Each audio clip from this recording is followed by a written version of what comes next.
Ven, Espíritu Santo, llena los corazones de tus fieles y enciende en ellos el fuego de tu amor.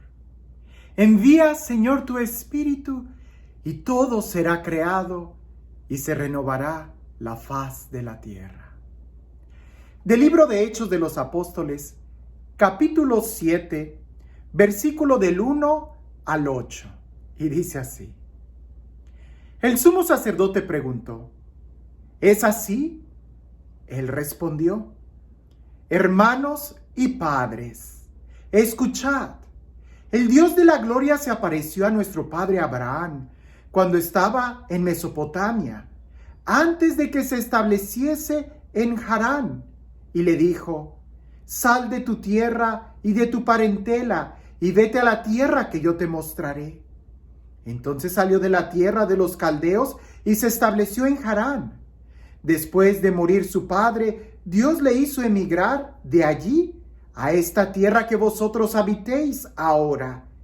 Pero no le dio de ella en heredad ni la huella de un pie, sino que prometió dársela en posesión a él y a su descendencia después de él, aunque no tenía ningún hijo. Dios habló así: tus descendientes residirán como forasteros en tierra extraña, y los esclavizarán y maltratarán durante 400 años. Pero yo juzgaré, dijo Dios, a la nación a la que sirvan como esclavos, y después saldrán y me darán culto en este mismo lugar. Le dio además la alianza de la circuncisión, y así, tras engendrar a Isaac, Abraham le circuncidó al 8º día, y lo mismo hizo Isaac con Jacob, y Jacob con los 12 patriarcas. Nos detenemos en este momento aquí, porque el discurso de Esteban es casi todo el capítulo 7, y la verdad es de que vale la pena que podamos profundizar algunas de las partes o por partes este discurso. La primera parte creo que es la más sencilla, por eso aprovecho para dar una introducción de este discurso. Entre el discurso de Esteban y su martirio, San Lucas pone de manifiesto una especie de ruptura entre el antiguo Israel y el nuevo Israel. Anteriormente, si leemos los primeros capítulos de este libro que estamos leyendo, de Hechos de los Apóstoles, el cristianismo naciente se identificaba totalmente con los judíos, con la religión hebrea, con los israelitas. Eran los mismos, era el mismo templo, pudiéramos decir, las mismas costumbres. Pero con esta lectura que San Esteban va a realizar de toda la historia o de los aspectos más importantes de la historia de Israel, bajo la lectura que él está haciendo, pudiéramos decir, ahora con la luz de Cristo, bajo la luz de Cristo, está marcando un nuevo inicio. Y el hecho de que ellos asesinen a Esteban marcan una separación entre el antiguo Israel y el nuevo Israel. En este discurso vamos a ver que Esteban está marcando como si todo el Antiguo Testamento fuera, y de hecho lo es, un signo que señala la realidad de Cristo. Como si esas situaciones estuvieran preparando el conocimiento de Cristo. Y así es. Se ve claramente cuando leemos todo el Antiguo Testamento. El Antiguo Testamento por sí mismo, si tú leyeras el Antiguo Testamento sin haber leído el Nuevo Testamento, vas a encontrar que hay como una especie de contradicción, que Dios se manifiesta como un Dios que castiga, luego se manifiesta como un Dios amoroso. Vemos al pueblo de Israel que por un momento promete fidelidad y luego no. Hay como muchas contradicciones entre un libro y otro libro, pero cuando lo lees a través de Cristo, a través del Nuevo Testamento, todo el Antiguo Testamento tiene una armonía increíble porque está señalando una realidad. Es como si en el Antiguo Testamento estuviéramos viendo un paisaje de noche Y algunos dicen es un árbol, es una persona, es una piedra, es un animal. Pero cuando sale el sol, todo tiene sentido y se ve con claridad qué cosa es cada una. En este discurso, San Esteban va a mencionar 3 personajes importantes y claves de toda la historia. Abraham, que es la parte que leímos, José y Moisés. Y cuando describe a Moisés, aquí empieza a hablar de varios aspectos de Moisés, porque de una u otra forma Moisés es uno de los principales figuras de Cristo, es quien señala de manera profética lo que el Mesías va a hacer. Y no solamente Moisés, sino las situaciones que hay alrededor de este personaje históricamente. Va a hablar, por ejemplo, del nacimiento de Moisés, de que es egipcio y no lo es, de la zarza, los ídolos, la rebeldía que tiene el pueblo, el templo, el tabernáculo, cuál es la verdadera casa de Dios y cómo Dios dice que no a unos y a otros les dice que sí, y el porqué de esto. Ahora bien, si tratamos de entrar ahora sí a este texto, a este párrafo que leímos sobre Abraham, Dios llama a Abraham para formar un pueblo con él. Pero fíjate bien la fe de este hombre y la importancia. Porque Abraham no vio, es decir, no poseyó la tierra. Todo lo que Dios le prometió a él y a su descendencia, Abraham no lo vio tal cual. No vio su larga y numerosa descendencia, solamente tuvo un hijo. Pero sin embargo, Abraham pudo disfrutar, obedecer e ir en fe. Esto es importante para nosotros, porque nosotros en cierta manera también estamos llamados como Abraham. Tú vas a decir, pero Abraham dejó una tierra, Abraham salió, eso es figura. Lo importante es el llamado que Abraham estaba sintiendo en su corazón, las promesas que Abraham estaba recibiendo y que aunque él no las vio materialmente, podemos decir que sí las disfrutó, porque las disfrutó ahora, porque el llamado que él estaba sintiendo era mucho más que algo material. Y esto lo vemos en la forma en cómo se describe la vocación de Abraham, cuando 3 cosas tiene que renunciar o negar a Abraham: su patria, su parentela y la casa de su padre.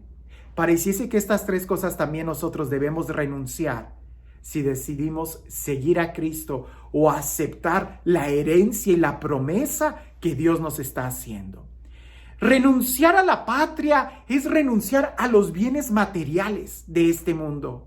Tenemos que, así como Abraham en su corazón sabía que él no pertenecía a esa patria, a ese país, por eso Dios lo llama a salir de ahí, nosotros tenemos que darnos cuenta que nosotros no pertenecemos a este mundo. No, nosotros no fuimos creados para vivir aquí. Nuestra vocación y nuestro llamado es a la trascendencia. Por eso nos resistimos a morir, porque estamos en realidad buscando la vida, pero tampoco encontramos una satisfacción plena y total en este planeta. Es que la verdadera vida y la verdadera felicidad la encontramos en Dios. Por eso, cuando Dios le dice a Abraham, renuncia a tu patria, para nosotros es también renunciar a todo este mundo, a los bienes materiales de este mundo. No somos objeto de este mundo, no le pertenecemos. Segunda cosa que se subraya es renunciar a la parentela, a la familia. Y eso nosotros lo podemos interpretar el día de hoy como renunciar a aquellas situaciones tan familiares para nosotros que las hemos recibido como una herencia, costumbres y tradiciones que van ajenas a Dios. Muchas veces nosotros recibimos como herencia el temperamento y muchos pecados los venimos arrastrando por herencia más que por aprenderlos nosotros, o los aprendemos de una manera tan familiar que hay que renunciar a ellos. Hay personas que dicen, es que estoy tan acostumbrado a, y dicen pecados, pues a eso hay que renunciar. No tienes que ser familiar a nada de esto que te ata. Eres libre. Los verdaderos lazos familiares son aquellos que te liberan. Por eso renunciar a los lazos familiares no estar diciendo que renuncies a tu tía, a tu abuelo, a aquellas cosas que a veces vemos tan normal y que en realidad son un obstáculo para nosotros. Y el tercer punto que es muy importante para Abraham es renunciar a la casa de su padre. ¿Por qué? Porque Abraham solamente tiene que tener como herencia la promesa de Dios. Y eso es también para nosotros. Tenemos que ¿qué significa renunciar a la casa de nuestro padre? Es decir, renuncio a la herencia de mi padre, renuncio a las cosas materiales. Yo aspiro más. Mi verdadera herencia, mi verdadero hogar está en el cielo, está con Dios. Por eso, esta lectura que Esteban está haciendo de la vida de Abraham a través o usando los lentes de Cristo, se va a proyectar o a prolongar de una manera increíble, no en una tierra física, sino en realidad la herencia que recibimos y que esperamos está en Dios.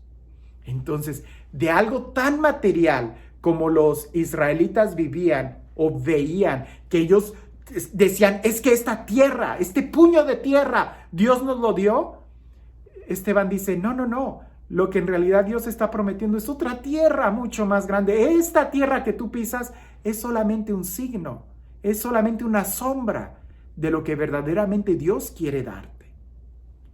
Preguntas que pudiéramos hacernos en este texto es, ¿somos capaces nosotros de leer nuestra historia bajo la luz de Cristo?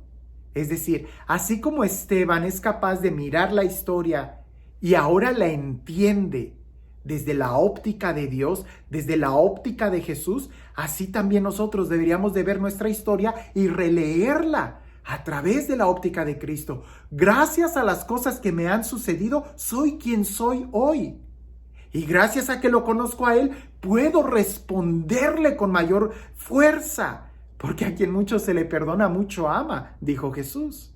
No hay que renunciar a nuestra historia. Segundo aspecto es, sí hay que marcar un antes y un después.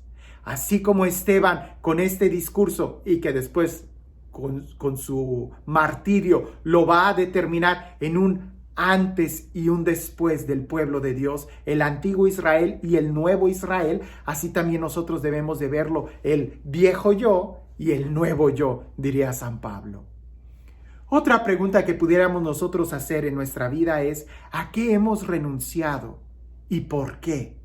Y si ya estamos disfrutando el día de hoy las promesas que Dios nos ha hecho en Cristo Jesús. ¿Has renunciado a tu patria? Es decir, ¿eres consciente que tú no perteneces a este mundo? ¿Has renunciado a tu parentela? Es decir, aquellas costumbres tan habituales en ti, quizás desde el día que naciste, y que te apartaban de Dios, ¿ya renunciaste a cualquier atadura de ese tipo? Costumbres, tradiciones, qué sé yo. Y la tercera es la casa de tu padre. No quiere decir que rechaces a la herencia, quiere decir que te des cuenta cuál es tu verdadera herencia. Porque si tú esperas que la herencia que vas a recibir son los centavos que te pueda heredar tu papá, pues entonces estás perdiendo el sentido cuál es el verdadero, la verdadera riqueza que Dios nos está dando a nosotros. Y así como Abraham, debemos de salir en búsqueda de la fe y del llamado que sentimos en nuestro interior. Que tengas un excelente día.